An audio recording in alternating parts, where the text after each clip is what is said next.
வழக்கில் கைதான கிருஷ்ணமூர்த்தியின் மனைவி நூர் நிஷாவுக்கு போலீசார் வலைவீசி தேடி வருகின்றனர். இதனை அண்மை செய்தியாக பார்த்து வருகிறோம். இதுகுறித்து முழுமையான விவரங்களுடன் இணைக்கிறார் செய்தியாளர் சிவகுமார். வணக்கம் சிவகுமார், விவரங்கள் என்ன பதிவு செய்யுங்க. கடந்த சில தினங்களுக்கு முன்பு நெல்லையில ஓய்வு பெற்ற காவல் உதவி ஆய்வாளர் ஜாகிர் ஹுசேன் அப்படிங்கிறவர் பள்ளிவாசல் முன்பு வந்து டவுன் பகுதியில் இருக்கிற பள்ளிவாசல் ஒன்றின் முன்பு படுகொலை செய்யப்பட்டாரு.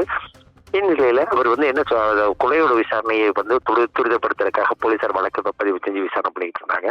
இந்நிலையில அந்த கொலை செய்யப்பட்ட ஜாகிர் ஹுசேன் கடந்த ஜனவரி மாதம் ஒரு வீடியோ ஒன்று வெளியிட்டிருந்தாரு. என்னன்னு பாத்தீங்கன்னா, தன்னோட முகநூல் பக்கத்துல வக்பு வாரியத்துக்கு சொந்தமான ஏக்கர், அதாவது 32 சென்ட் நிலத்து தகராறுல தனக்கு வந்து 30க்கும் மேற்பட்டோர் கொலை மிரட்டல் விடுவதாகவும், டவுஃபிக் அதே மாதிரி அவரோட மனைவி நூறு நிஷா உள்ளிட்ட 30க்கும் மேற்பட்டோர் வந்து தனக்கு கொலை மிரட்டல் விடுவதாகவும், நான் எப்போ வேணாலும் கொலை செய்யப்படலாம் அப்படின்னு சொல்லி ஒரு பெயர் தெரிவிச்சிருந்தாரு.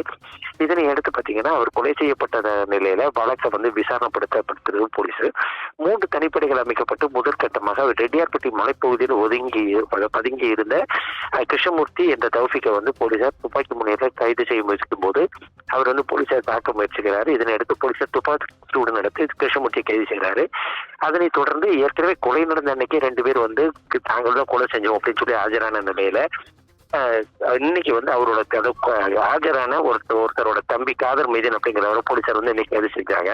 அதே மாதிரி பாத்தீங்கன்னா, நேற்று 17 வயது சிறுவன் ஒருத்தர் கைது செய்யப்பட்ட நிலையில இந்த வழக்குல மேலும் தொடர்புடைய தௌஃபிக் மனைவி நூறு நிஷா, அதே மாதிரி பாத்தீங்கன்னா மேலும் 3 பேர் மீது தற்போது போலீசார் வந்து வழக்கு பதிவு செஞ்சு விசாரணை தேடிட்டு இருக்கிறாங்க.